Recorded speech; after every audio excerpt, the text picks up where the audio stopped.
Moments ago, Buckingham Palace confirmed what the world feared: a devastating announcement about Queen Camilla. The statement came unexpectedly, interrupting royal programming and silencing even the most hardened critics. Within seconds, reporters scrambled, palace staff broke down, and a heavy silence fell across the kingdom. It wasn't a rumor. It wasn't speculation. It was official, and it changed everything about the monarchy's fragile future. Before we go deeper into what this really means for the royal family, make sure to subscribe so you don't miss a single update. It all began just after noon, a time when the palace usually rests in its afternoon quiet. But today, the quiet shattered. An urgent notice appeared across official royal channels, carrying the weight of centuries in its language. The Queen Consort is facing an unforeseen and deeply personal matter.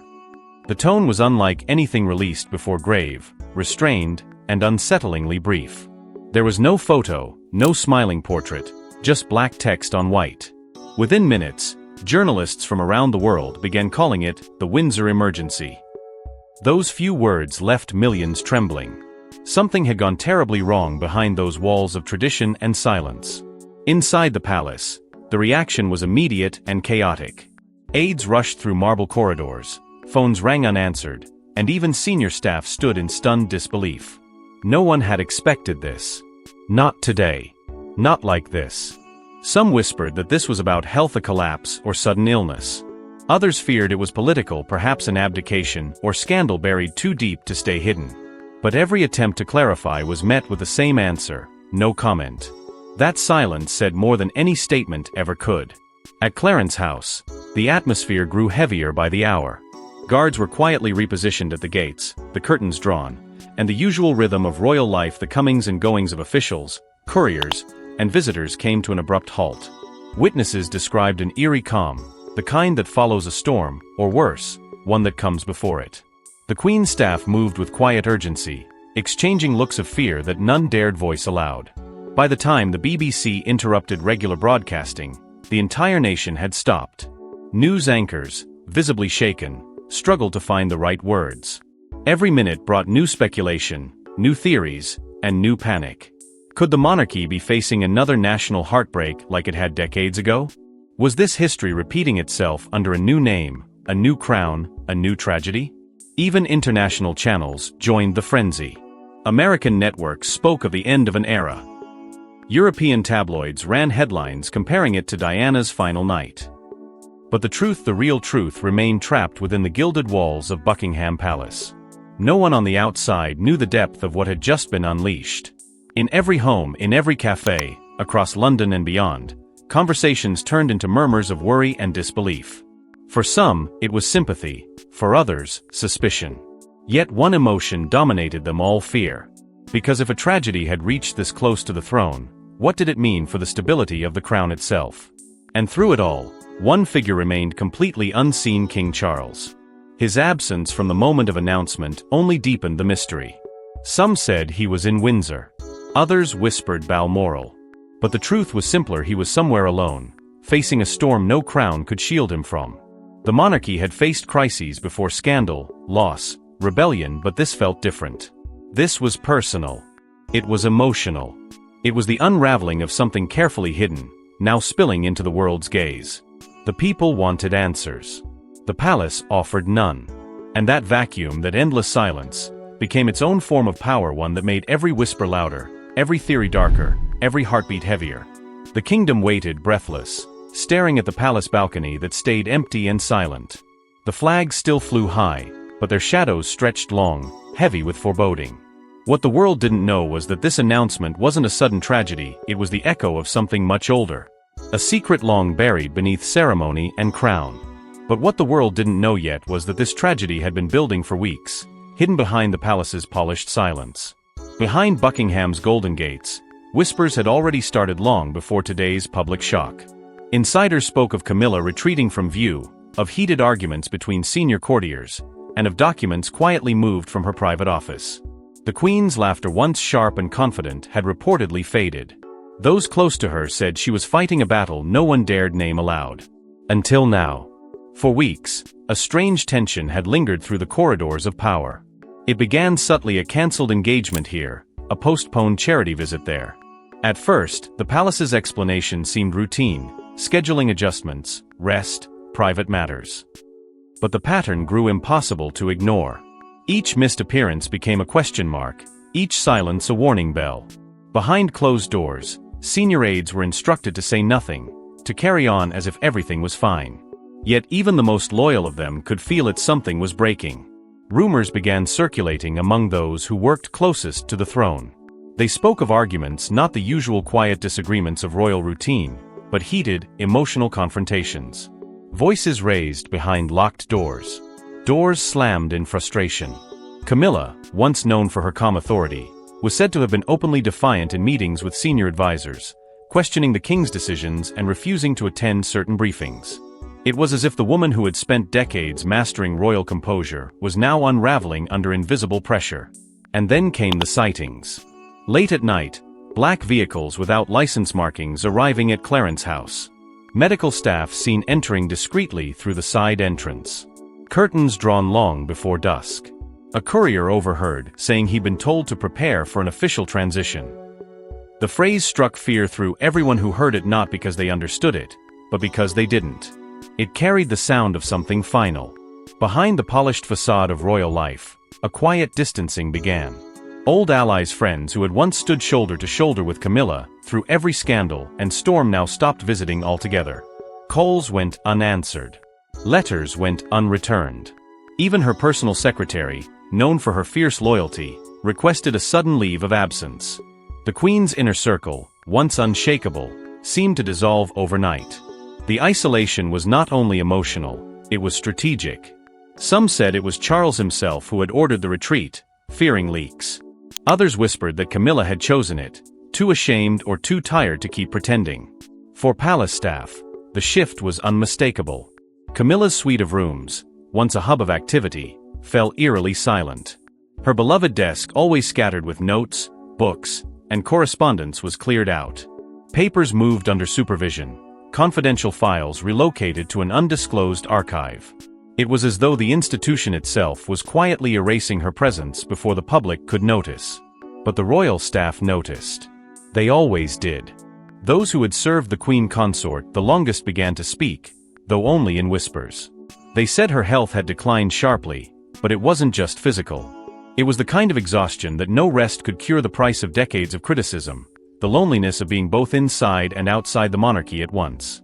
She had spent her life defending a love the world condemned, and now, at the height of her reign, it seemed the walls she had fought to climb were closing in on her. Even more alarming was the sudden disappearance of her closest confidant, a woman who had been by her side since the days before the crown. No official statement was released. No farewell, no replacement. Just gone. Those who dared ask questions were told only, "She's no longer part of the household." But inside royal circles, the absence spoke volumes. Camilla had always relied on her inner circle to navigate the storm, and now, when the tempest returned, she was utterly alone. Outside the palace, journalists started piecing fragments together: cancellations, disappearances, medical visits, vanishing friends. It no longer looked like coincidence. It looked like collapse. And the more the palace denied, the more the silence screamed. There was talk of a secret condition, of unrecorded meetings, of Charles making preparations for an inevitable transition. But no one could confirm what the transition meant or who it was meant for. The image of stability that Buckingham had spent months protecting was beginning to fracture. The royal press office worked overtime to bury speculation, yet every attempt only drew more attention. The tension was no longer behind closed doors, it had escaped into the public, pulsing through every headline, every whisper, every sleepless night in Windsor. And while the palace worked to contain the truth, a chilling revelation began leaking from Windsor, a clue to the real reason behind the tragedy. It began with a single letter, sealed, handwritten, and hidden in a locked drawer at Clarence House. When discovered, it sent shockwaves through the inner circle. It wasn't from a doctor or a minister. It was from Camilla herself, and its contents hinted not only at her suffering, but at a decision that could alter the monarchy's course forever. For years, Camilla had been surrounded by paperwork, speeches, invitations, policy notes, all meticulously managed and filed. But this was different. This letter wasn't meant for public record, nor for royal preservation. It was a private confession, written in her own hand, dated weeks before the official announcement.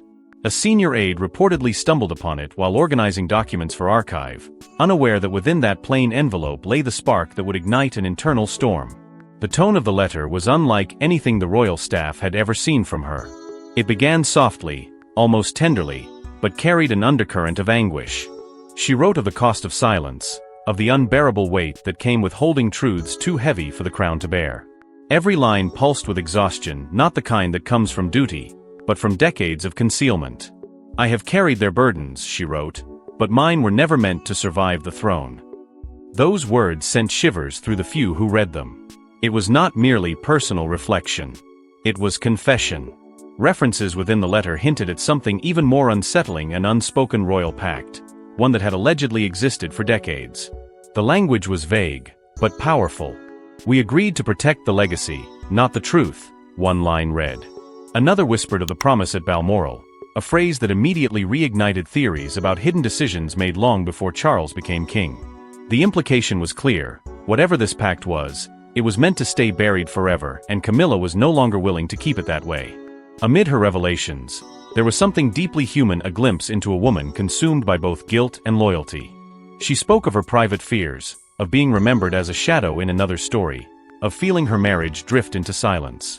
There was no bitterness in her words, only resignation. She admitted to loving the king but fearing that the crown had built a wall even their hearts couldn't climb. "He has his duty," she wrote, "and I have mine to speak before I am silenced." What startled the palace most, however, was the letter's closing paragraphs, a veiled apology addressed not to the king, but to Catherine.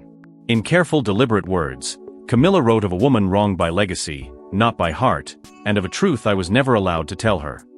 There was another name mentioned, one that remains redacted in official accounts, but its inclusion reportedly changed the tone of the investigation. For those who saw it, the message was clear: this was no simple farewell, it was a reckoning. When the contents of the letter began circulating within internal channels, Buckingham Palace went into immediate lockdown. Communications froze. Access to digital files was restricted.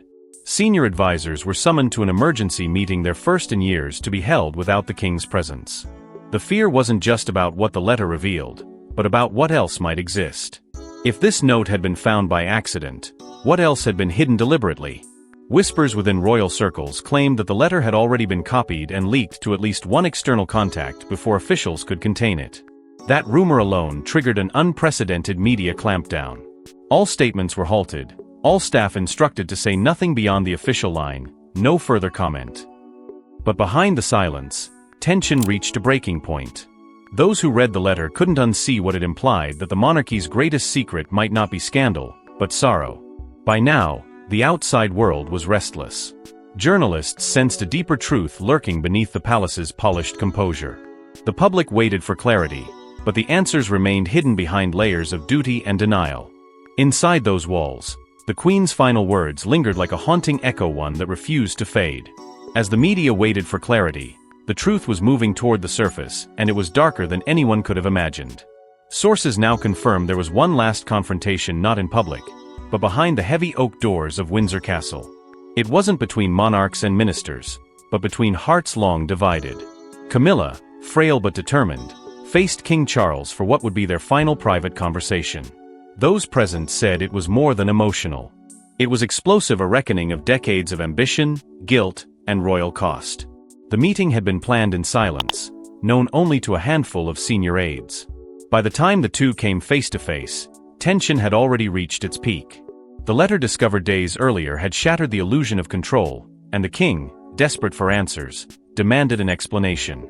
Those near the room recall raised voices echoing through the corridors, not the kind of exchange befitting royalty, but the raw eruption of two people bound by duty and divided by pain. What began as confrontation quickly turned into confession. Witnesses described moments of shouting followed by long, eerie silences. At one point, aides standing outside heard something crash, perhaps a glass, perhaps a symbol of what their marriage had become. Camilla's tone, they said, was not defiant but resolute. She demanded to step back from public duties, citing exhaustion and the unrelenting weight of the crown. It wasn't resignation, it was survival. But Charles refused. His answer, according to one senior courtier, was chillingly consistent with his lifelong burden: the crown cannot yield to emotion. It must remain stable. The words, once a mark of royal strength, now sounded like a sentence. Camilla, who had endured decades of being misunderstood, finally spoke without restraint. She accused the king of choosing the institution over the woman, of loving the idea of peace more than the person beside him. For the first time, she voiced the bitterness she had long buried beneath composure and grace. "I carried your burden," she reportedly said, "and in return, you let mine crush me." Those words, heavy with truth, lingered in the air like smoke no wind could clear. What followed was an act that stunned even the closest staff, a gesture small in motion but monumental in meaning. Camilla slipped off her signet ring, the one Charles had given her years before their marriage, and placed it on the table between them. It was not anger that guided her hand, but quiet finality. To her, the ring no longer symbolized love or union, but the weight of a promise neither could keep. Without another word, she turned and left the room. Those stationed along the corridor later said the king called out to her, but his voice broke before it reached her ears. Moments later, the entire royal household was thrown into controlled chaos. Senior staff were ordered to remove and destroy certain correspondences from the private archives. Anything that could cause misunderstanding was to be eliminated immediately. The Queen's aides were reassigned, her schedules wiped clean, and her personal effects locked away for security purposes. But the gesture came too late. The silence that followed the confrontation was louder than any proclamation. The truth had already slipped beyond Windsor's walls. The next morning, the king appeared before the public for a brief engagement. Cameras captured him stepping out of the royal vehicle, his posture stiff, his expression hollow. To most, it was just another appearance. But to those who had heard the whispers from Windsor, it was unmistakable. His eyes betrayed the storm that no royal facade could conceal. Every glance, every movement carried the weight of what had transpired behind those closed doors. The confrontation that had begun as a private reckoning had transformed into a national mystery.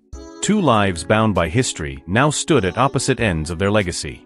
One clinging to the duty that defined him, the other crushed by the silence it demanded. Yet even then, the story was far from over. The confrontation had ended, but the consequences were only beginning to unfold. And yet, what followed was not silence, it was a storm that no royal press officer could control. Within minutes of the announcement, the story engulfed the world.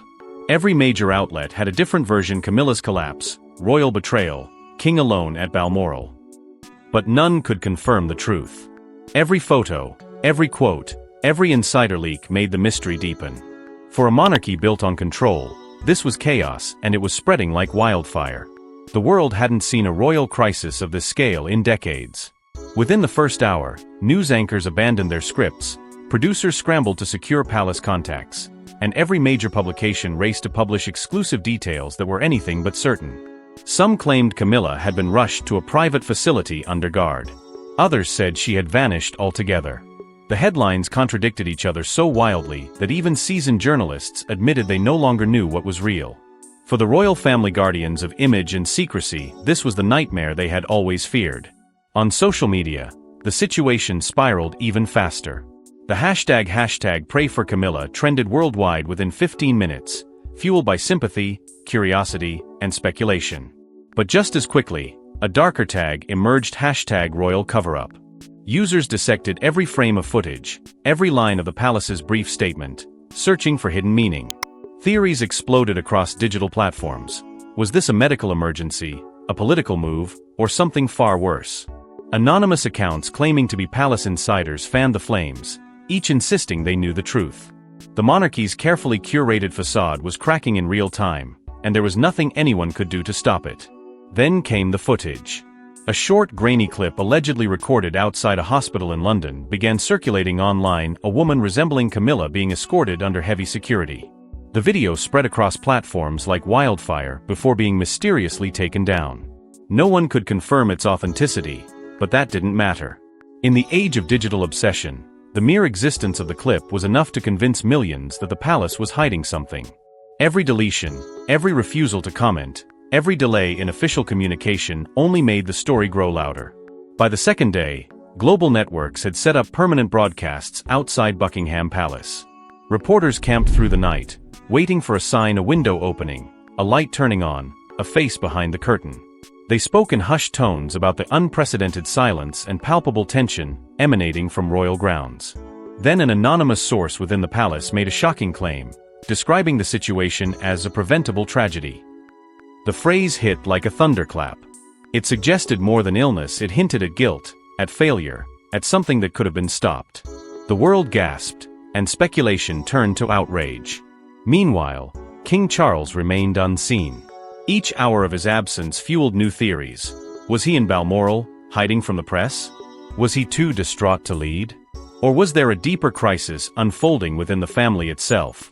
Even the BBC, usually cautious, began questioning the lack of royal communication.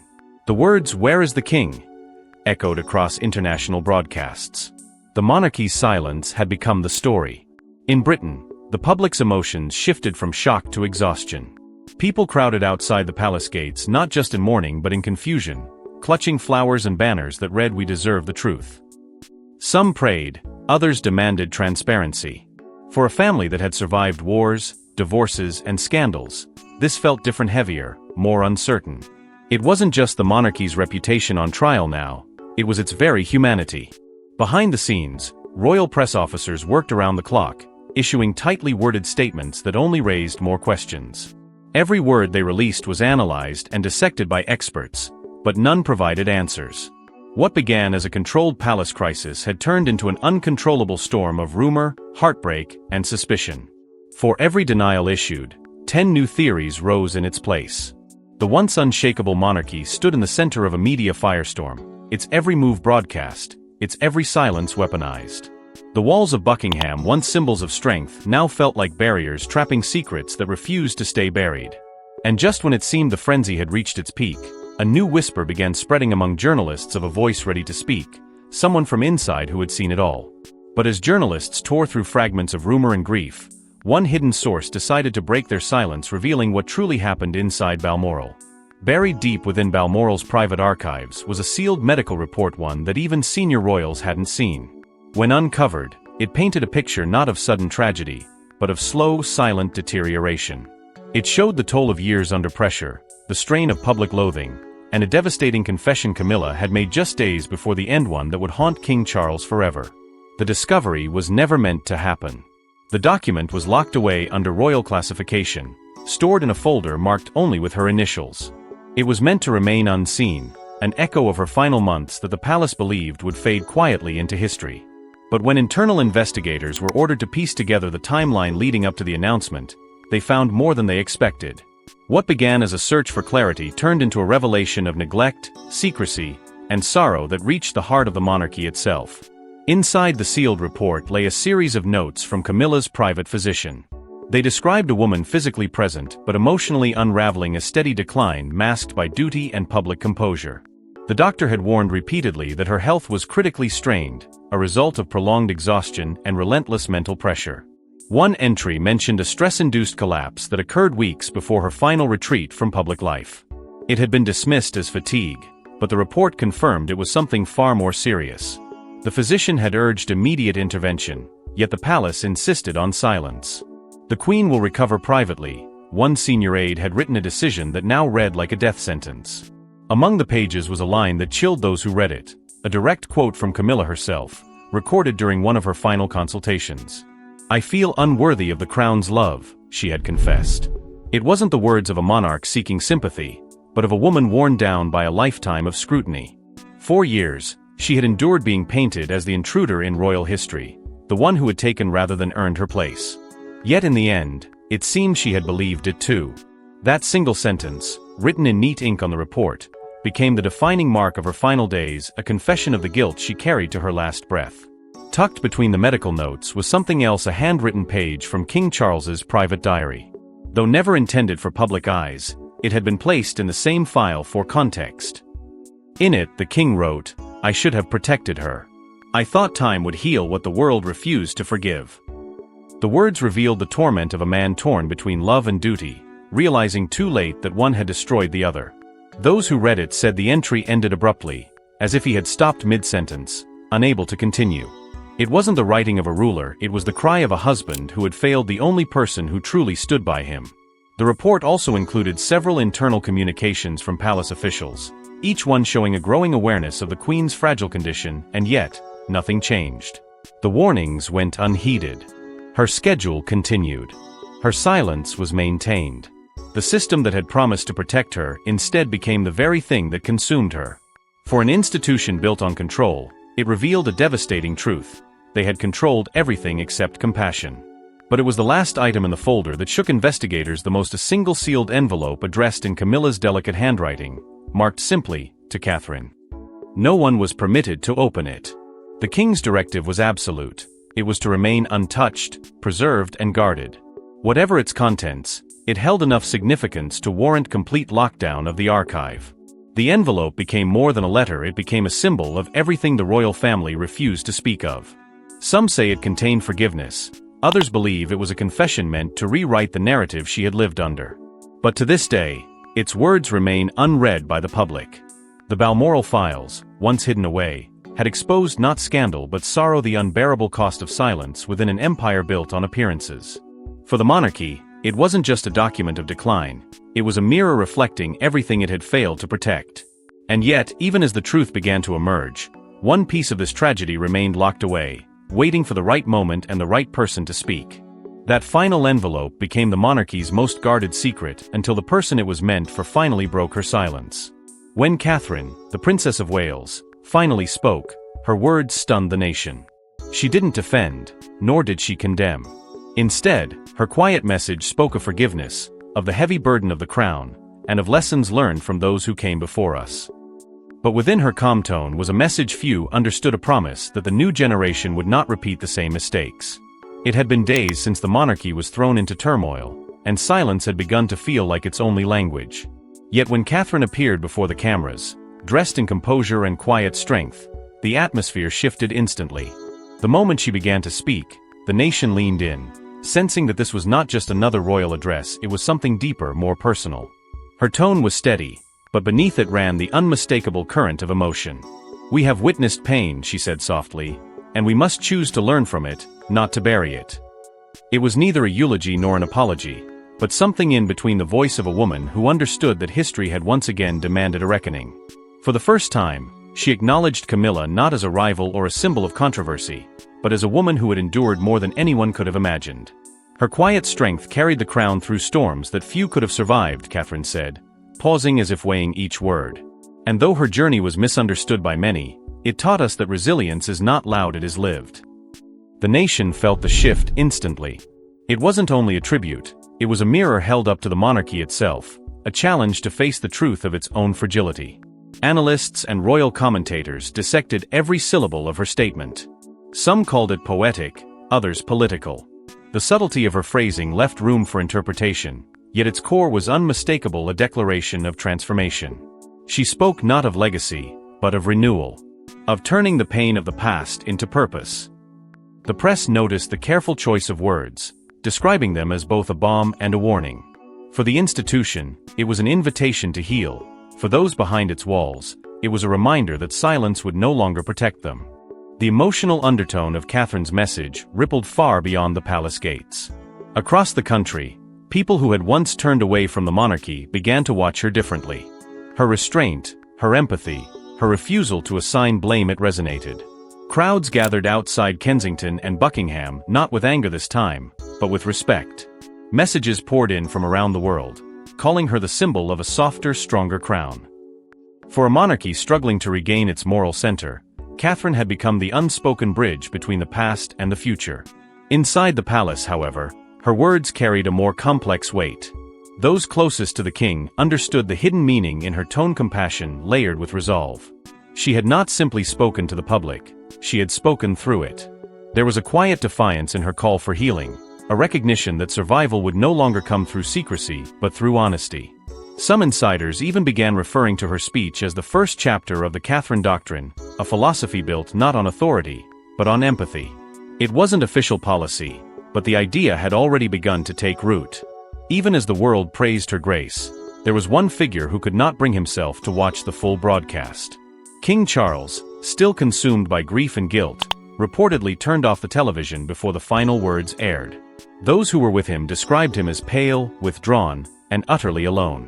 For him, Catherine's message was more than moving, it was haunting.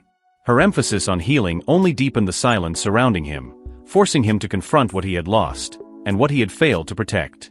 As the cameras dimmed and the headlines shifted from chaos to contemplation, it became clear that Catherine's speech had done more than soothe the nation. It had redrawn the emotional map of the monarchy. The institution, once fractured by scandal and silence, now faced a new kind of challenge: how to live up to the compassion she had shown. In her calmness lay revolution, in her restraint, renewal. But while the world found hope in her words, another story was unfolding in the shadows, one driven not by forgiveness, but by remorse. Because as Catherine's message reshaped the public mood, one man was left isolated in grief, and he was about to make a decision that would shake the monarchy's foundation once again. In the days after the announcement, King Charles vanished from view. No public statements, no photographs, no ceremonial duties. The palace simply said he had retreated for reflection. But insiders reveal this retreat was no ordinary withdrawal. It was the moment the king questioned everything he had built, everything he had lost, and whether the crown itself had become a curse. The nation waited for him to reappear, but the days stretched into weeks, and still there was nothing. The man who had once seemed tireless in his devotion to duty now disappeared entirely from the public eye. Inside royal circles, there were whispers that he had gone north to Balmoral, perhaps, or to Sandringham, seeking solitude in the very places that had once been his escape. But this time, there was no comfort to be found. Those who had spoken to him before he left described a man haunted by regret, weighed down not by politics or public pressure, but by something far more personal. He was not mourning a queen, he was mourning the woman he could not save. Aides closest to the king began keeping private records of his retreat, perhaps sensing that history was unfolding behind closed doors. Their notes spoke of endless days of silence, no calls, no directives, no appetite for governance. Meals went untouched. Letters from ministers piled high on his desk, unanswered. One aide wrote, "It's as if His Majesty has gone beyond grief. He speaks little, but when he does, it's always the same question: was it worth it?" Those 6 words echoed through the halls of Balmoral, leaving those around him terrified that the answer might be no. As the king's absence grew longer, the machinery of monarchy began to falter. Senior advisors, already shaken by recent events, now faced an unthinkable crisis: the possibility of abdication. The idea, once dismissed as impossible, was now whispered in late-night meetings. If he steps down, one insider reportedly said, the monarchy will not recover. Not this time. The weight of public opinion was already shifting. Catherine's grace had stabilized the nation's sympathy, but the void left by the king's silence made the institution appear fractured. The country had a queen no longer, and now it seemed it might lose its king as well. Behind the palace gates, desperation began to grow. Advisors reached out to senior clergy, urging them to intervene. What followed was described as a spiritual summit: private meetings between the king and church leaders, including one who had known him since his youth.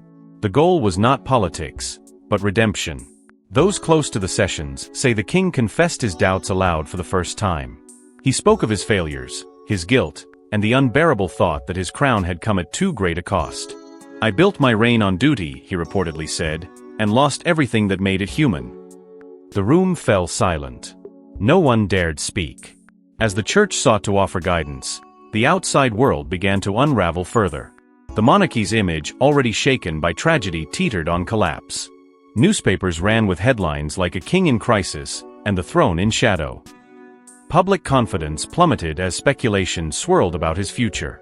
Every day without his presence was another fracture in the institution's foundation. Even those within the palace began to wonder if his reign had reached its end. Yet, somewhere in that silence, something began to shift: a realization, faint but growing. The king's retreat, once seen as a collapse, was slowly becoming something else: a reckoning. For the first time in his reign, he was not surrounded by ceremony or council. He was alone with his conscience. Those who saw him during his final days of isolation described a subtle change.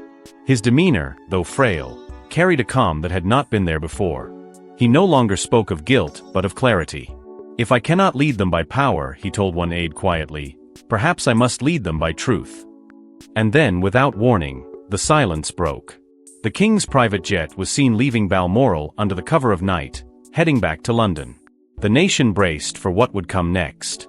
There would be no statement, no press release, no apology, only a decision, one that no monarch before him had ever dared to make. But out of that silence emerged something unexpected, a final act of redemption that would change the monarchy's path forever. When the black flags lowered and the mourning quieted, a single message appeared on the palace gates. She served, she suffered, she endured. Whether written by Charles or Catherine, no one knew. But those words redefined Camilla's story, no longer the villain of royal history, but its most tragic survivor. Her life had ended, but her shadow would define the monarchy's future for generations to come. The official mourning period stretched across the nation, and for the first time in decades, Britain felt united not in celebration, but in reflection.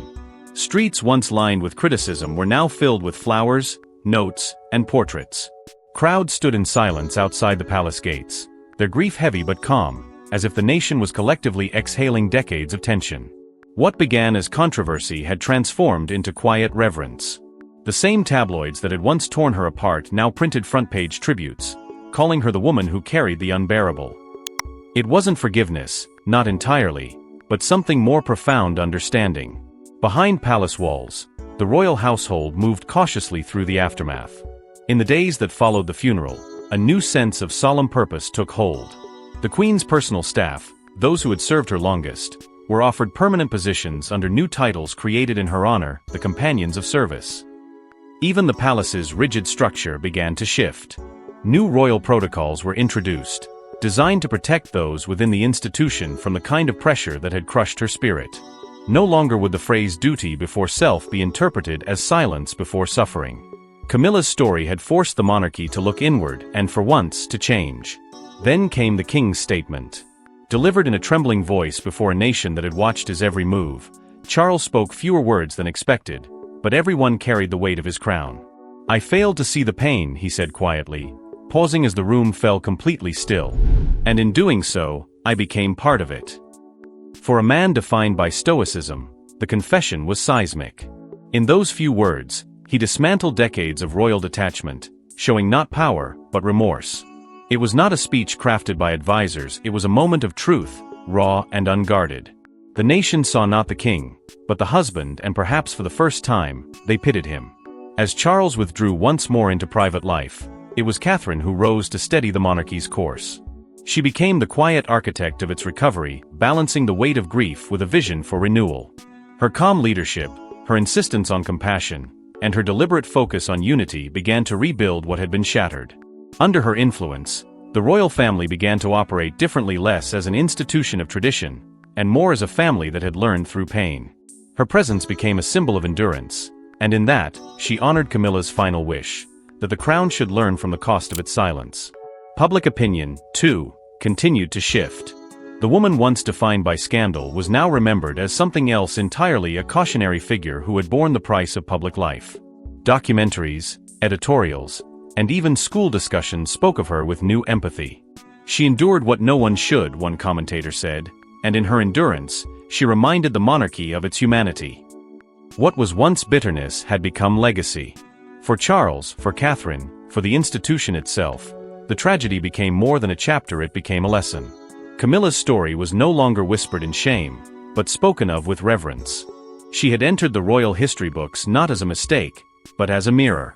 Her endurance forced the monarchy to look at itself, to question its own heart, and to admit that beneath the golden ceremony, the crown still belonged to the hands of human beings, flawed, fragile, and capable of both great love and great regret. And so, the tragic announcement that began with silence became a lesson carved into royal history, a story not of scandal, but of the unbearable cost of power. Thanks for watching. Please don't forget to like and subscribe.